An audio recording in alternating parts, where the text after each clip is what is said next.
Hi, this is Dennis with Second Chance Tackle. Another one of Scott's reels is on the agenda for today. Scott found a whole bunch of these circa 1970s, 80s fishing reels out on the West Coast in the flea markets that he frequents. He's sent them to me, one to do some videos on and two to kind of make sure they're ready to go fishing. So in this case, we're going to work on a Compac 94. The sub-brand is the Chevron. It is made in Japan. My estimates is the 1970s, and we've worked on a couple of Compac reels before. They're very well made. They were competitors to the Mitchell 300s, although the Mitchell 300s certainly had a long history before these came along. But the reel itself is a nice reel. We're going to take this apart. We'll show you how to service it and how to keep it going again. And if you're just along for the ride in reel histories, you just want to learn a little bit about the reel itself. You'll see how it's made, how it comes together, and how to service that reel to keep it running, well, in this case, for another 50 years. So we've got pretty much a 50-year-old reel here in the 1970s or so. I'm going to start by removing the pieces and parts. While I do that, I want to take a moment to tell you that I do wear a protective glove on my hand. That's to keep the old greases and oils off of there as best I can. That I use a parts tray. And the parts tray in this case is just the bottom of a fast food container. And that also I take pictures along the way. Now I'm taking a video, but I recommend if you're going to work on a reel that you're not familiar with, that you do take the pictures. And it doesn't have to be a movie. It can be a still picture for sure. Use your cell phone. Use a digital camera. Well, use whatever takes a picture, your iPad, whatever.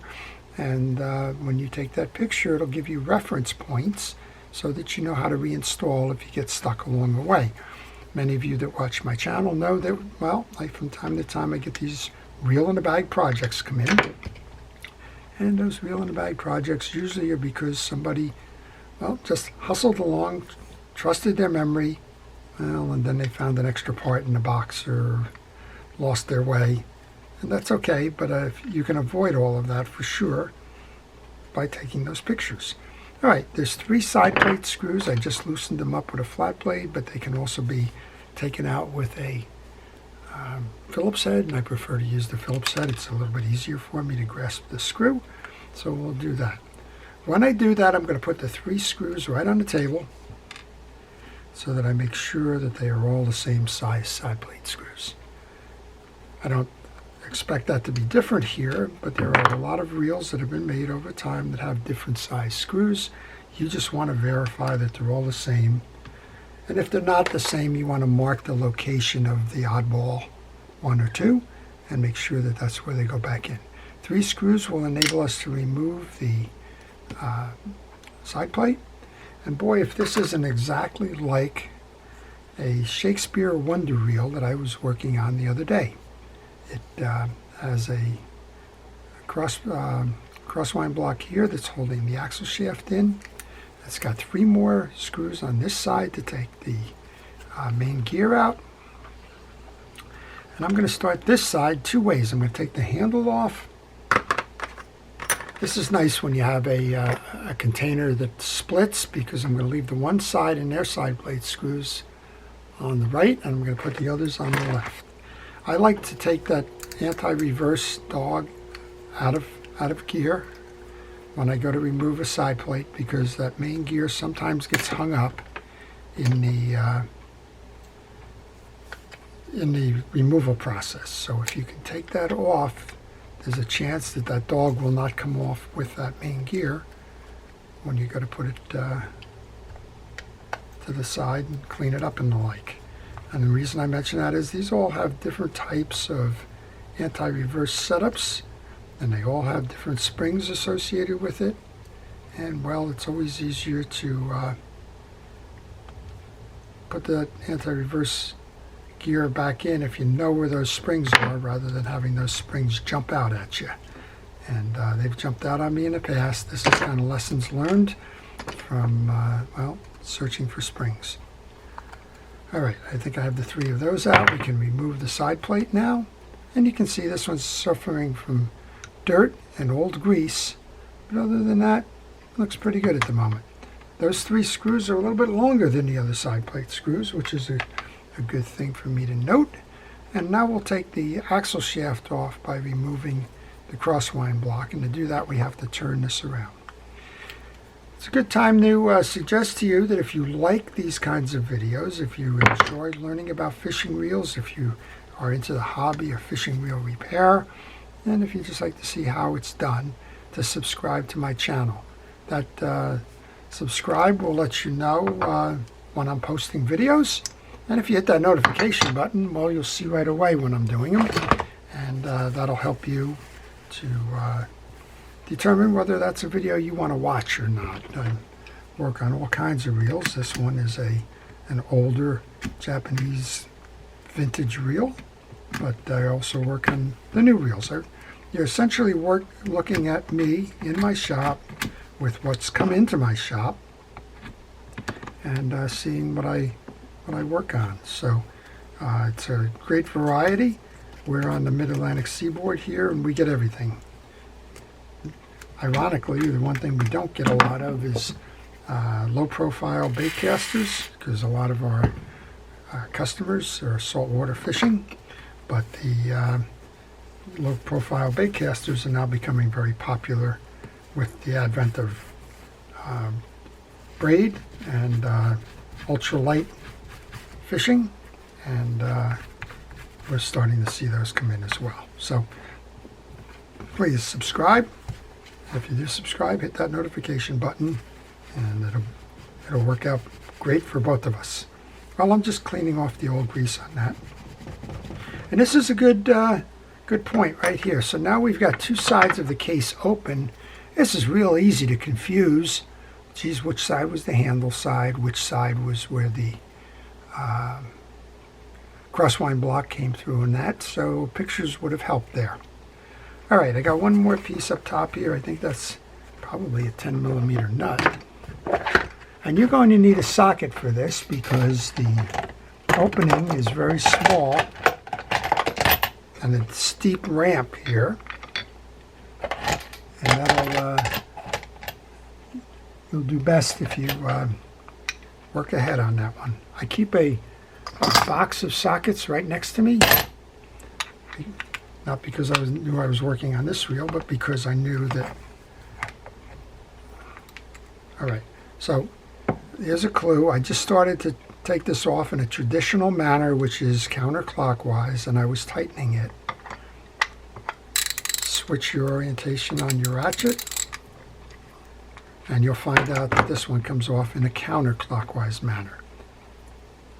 So you don't want to damage yourself, and you don't want to sit there and think, well, I wasn't able to get it off. You can get it off, and the way that you get it off is by turning it in a clockwise manner. That piece goes into my parts tray. Now I can remove the rotor cup. Sometimes there's a washer on here. I'm not sure if that's stuck on there or not. I want to take a moment before I go too far. This is for the crosswind block, so let's get that off the table so that we don't lose it. And I'm just going to use a penetrating oil, a WD-40, to lubricate the joints of that bail.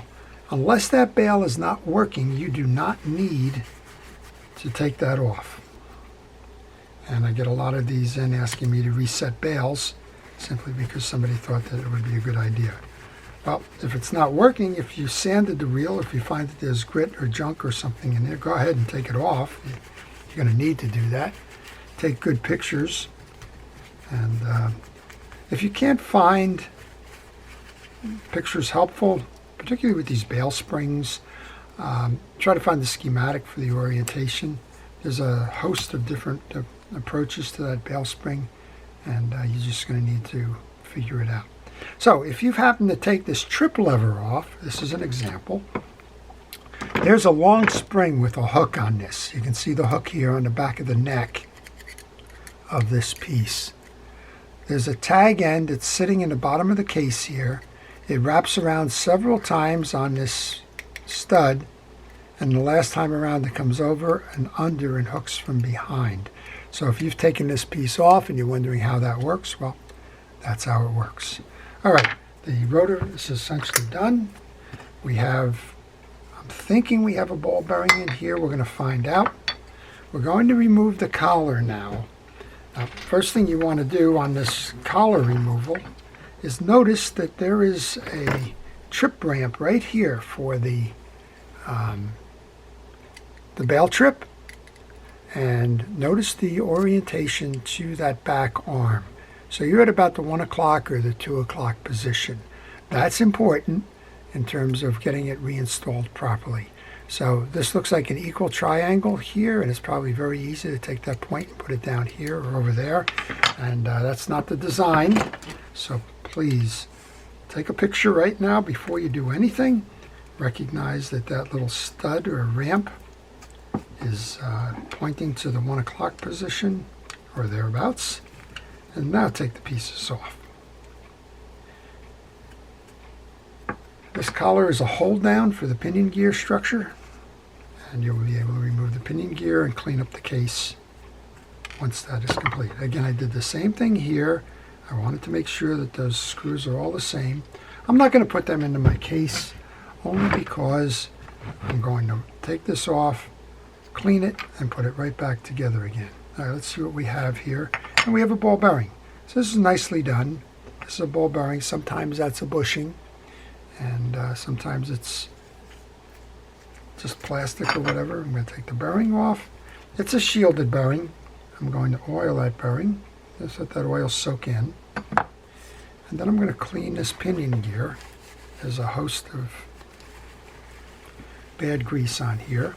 I like to use a small screwdriver as a scraper just to get that off. I also like to use a penetrating oil to loosen the existing grease on there. And then I use a little pick. I use this pick for everything. I'll run it into the teeth so that it cleans out all the old grease in those tracks. You can use a wire brush. You can use a hard brush. I noticed that we got some pretty stiff dried grease here like we do throughout the reel, so we're just going to clean that up right now. And then I'll take a hard brush. You can use a toothbrush. This is one of those dollar store brushes. They come in those packs with a brass brush and a hard brush and a steel wire brush. Just the whole point of this is just getting that clean. With that clean, we can go ahead and take some new grease. Grease that gear up.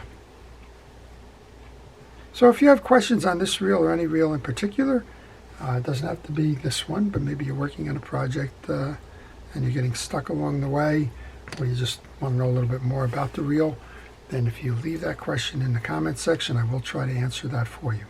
All right, I put a little bit of grease onto the top shaft. We're going to put the bearing back on. That's been oiled. We're going to put the bearing collar back on.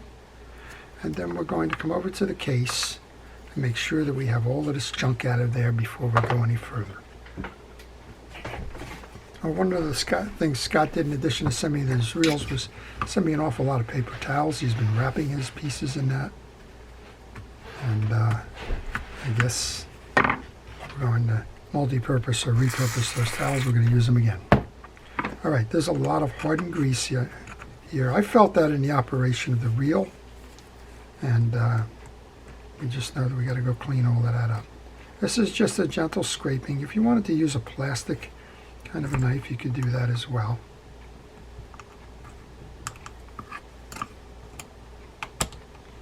You can use a buffing pad, whatever works for you here. We just want to get that old grease out of there because we don't want that old grease to affect the operation, get trapped maybe in a tooth of the main gear or something. And then, well, you've got a performance problem with the reel even after you've cleaned it. All right, that's pretty good. I'm going to use a light 4-0 steel wool. It's the ultra fine. It's for buffing, just to keep that clean up a little bit. Get that out of the tracks there. There's just a little bit more here.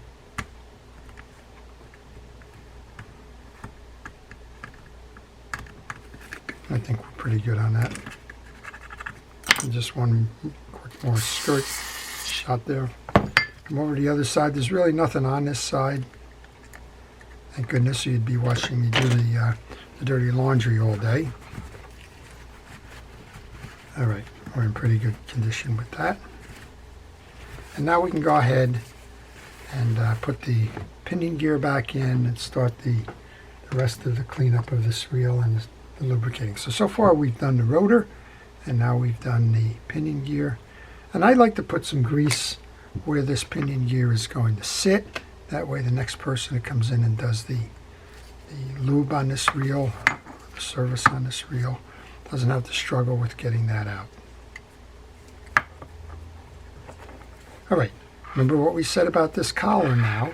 This collar has that bump at the 1 o'clock position. And this one shouldn't be as difficult with me with small screws because there is a little kind of a catch here. While I'm doing this, special shout out to our first responders and essential personnel. Everybody's keeping us safe during this pandemic. It's truly appreciated what you do, and we thank you for that. It's fantastic that you're so dedicated to task, and it really is appreciated. All right, there's one more screw to tie it down. I noticed that pinion gear's kind of slipped through. That's okay. The rotor will hold that tight when we put the rotor back on. All right, that's the third one. So we've done a good cleaning here, and now we can put the rotor back on, kind of work our way back up. The rotor's been serviced. We did squirt down the two sides. You can put some oil in there. Again, there are only springs hiding back there. There's nothing that's going to require any maintenance there. And of course, if it's broken, then you want to make sure that you take it apart and find the broken piece and replace that broken piece. Remember, this came off as a reverse thread. It came off in a clockwise manner. So it goes back on in a counterclockwise manner. And we'll just change the throw on the ratchet, tighten that down. Give this a spin. All right, it's spinning good. It's a little off center. Looks like we could possibly tighten this down just a little bit more. There may be a bend in this. All right, let's take some to play out. Very good. All right, so that's that piece. Now let's come over to the main gear. Remember, put this anti-reverse in the off position. Now this may still pop. If it does pop, it's because there's a washer on the back end of this that may come out with the case and pull that out. And in this case, we're all right. That's the other reason why sometimes there's a washer sitting here. But this is almost identical to that reel I just did, interestingly enough. And that was a Shakespeare Wonder Reel. So there was a group of reel manufacturers in Japan in the 1970s that were contract manufacturers. They made pretty much the same reel. They changed the case, but pretty much the design of the reel was all similar. And they carried different brand names here in the U.S. And Omori, for example, was one of those. This may be one of their reels. Olympic was another. And Seiko and others. All right, I'm just kind of doing the same thing we did there. We want to get all of this off of the case. It's a well-made reel. There's no question that it had good quality, and that's the reason why it lasted as long as it did. And it will continue to last. All right, most of that is off. We're going to do the same thing here that we did with the rest of it. A short squirt with some penetrating oil to clean the teeth. When you're doing this, check the teeth. Make sure that all of the teeth are still sharp, that there's no worn spots, that it's not warped. Check it this way to make sure that they're uniform. Also check it this way to make sure that they're uniform. Well, that gear had a little bit of sluggishness coming out. That's because there's dried grease on the back of it. So a lot of times I'll see reels come in and somebody will tell me, well, I serviced the reel ran into some problems with whatever. And I go and check, and well, the main gear's never been removed, so it makes me wonder if they didn't just open up the side case and squirt it with oil. Either way, it somehow winds up on my bench. All right, I'm just taking the old grease off of here. We're going to put some new grease on. You'll notice the hollow here. There's an oil port on the side of this, and one of the recommended maintenance procedures is to squirt of oil every now and then. I'm going to take that and place that back into the housing. I hope you notice that there is a collar here. There is a piece of brass or copper on that stud. If you look in your parts tray and you find out that it's there, well, that's where it came from, or that's where it belongs. I'm just going to put the handle on to hold this main gear. Not sure if this is the...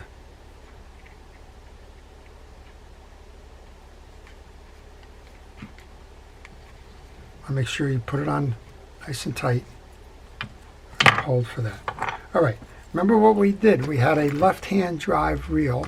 If you're curious about that, just go ahead and do this before you do anything else. Match the side plate up. And then we're going to grab our crosswind block.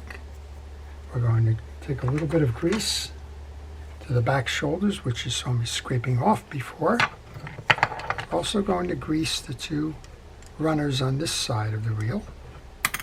And then this goes in by setting it like this. On this side, we're going to bring the axle shaft over. And I still have that attached to the spool. You don't need to remove the spool to remove the axle shaft. A little bit of steel wool.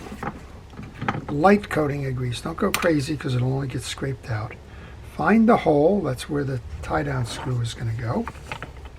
You can hold your crosswind block, insert that into the pinion gear. And I think I have the crosswind block backwards. We'll find out. Nope. Just have to work with that to center the pin. There we go. Find your hole. And now remember, the screw is going to come in from the back side here. So you need to make sure that that screw is centered.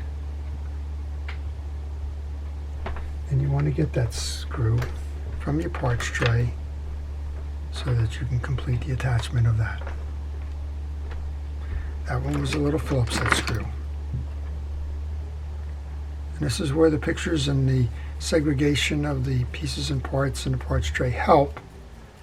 You want to make sure you put the right screw in there. All right, so when you go to install the handle side, then the gear, just kind of center this in the place. Just notice that there's a little more grease over there that I'd like to get out before we go too far.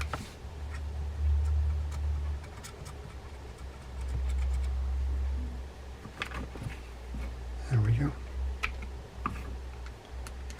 As hard as you try, it just seems like there's always a little piece there. Center that, find the stud and center that, and then by eyeball, align that stud and then align the case. You can hold your hand on the case. You don't have to put the screws in at this part, but give it a twirl. Make sure that that spool is going up and down before you go putting any screws in. Because if you're outside of that slot, it's not moving up and down. You're just wasting your energy putting that screw in.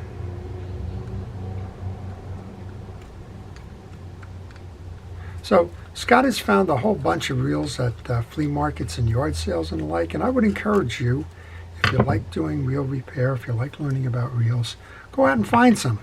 They're relatively inexpensive. Of course, they're used. A lot of these are older reels, and you know, I call them tuition reels. If you take them apart and you fail, or if the reel's broken and you can't repair it, that's okay, because you've learned from your experience how to do something. And I just would encourage you, go ahead and find them. I mean, yard sales, flea markets are also collectors' paradises, but a lot of the reels like this one are relatively common And they're not the Mona Lisa. How's that? They're better off used than collected. All right, now we can take that piece off. We're going to just show you how it works. And boy, that just flies now. Look at that. A little bit of grease and cleanup, and all the difference in the world. Okay, I'm going to put that side plate on then. There's only one thing left. That's the drag washers up top. Again, we have 3 shorter screws on this side. If you've commingled them and you're wondering which ones go where, maybe you got ahead of yourself. You just assumed you were going to know where to put them. The shorter ones belong on this side. Interesting design, proven design. Nicely made reel. I like these. This is the Compac 94 Chevron.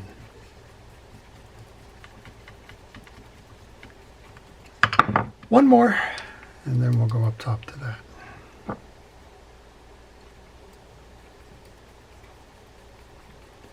While you have that spool off, while everything has been done here, go ahead and get a rod and reel cleaner. In this case, I use a pen rod and reel cleaner. A little squirt on the kitchen scrubby pad, and just clean up any of the greases that may be on there. It's a nice way to kind of take pride in your work. You're spending all this time doing this rod and reel kind of stuff. You might as well take the extra minute or two just to kind of clean it off before you put it back in service. All right, there is a clip here that's holding in your drag washers. This doesn't seem to have much of a drag support system at all. What you want to do is you want to get in behind the clip. This one's going to be a little tough because it's right on that bead. Usually they're in a little bit better shape here for ability to grab them. I'm going to use a micro driver to try and pull this out of the slot. There we go. And just be careful because this is a spring and it will shoot and you will spend time looking for it. It's just a retaining ring, but you want to do your best to keep it where it is. I think these might be leather washers, or well, I'm not sure what it is. They're dry. So let's see what we have. Yeah, we have thick leather washers. Those are porous. So what you want to do is you want to put a little grease on them. I'm going to use Cal's Precision Drag Grease. I'm sorry, Cal's Universal Drag Grease. It's the pen that's the Precision one. But you don't have to use it. If you don't have it, don't go rushing out to buy it. Just use regular reel grease. We have the one washer will nest in the bottom. Then we have what's called the eared washer. Those fit in the slots. I got one more of these. I'm just going to coat with grease. Now, you don't have to load it up with grease because when you put the drag tension on, well, it's going to press the grease out. So just put enough. What's enough? Just enough to keep it conditioned, flexible. All right, here's that clip again. Now when that was seated initially, it was right there, made it hard to get out. So I'm going to try and angle this so that the two wings, if you will, kind of are at the midpoint of this. I'll just grab a screwdriver, see if we can work the one side in.